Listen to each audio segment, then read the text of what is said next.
Ngayon, ituturo ko sa inyo kung paano putol ng PVC na hindi gamit ang lagaring bakal, na gamit lang ang alambre sa masikip na lugar na hindi kaya ng hindi kaya ng lagari. So panoorin nyo para mayroon kayong idea. Halimbawa, tulad nito nga mahirap, hindi mo malagari ng basta-basta, ganito lang gawin nyo. Panoorin nyo para mayroon kayong idea. Halimbawa,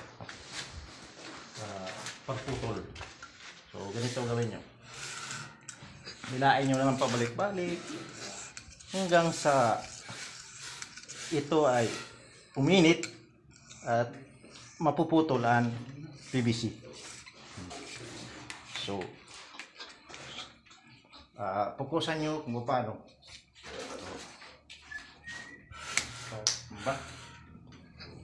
Tingnan nyo, putol. So dito yan. So mayroon na kayong idea, halimbawa sa mga hindi pa marunong. Wala lang sa mga marunong, ha.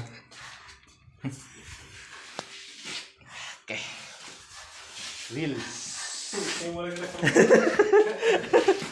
Reels.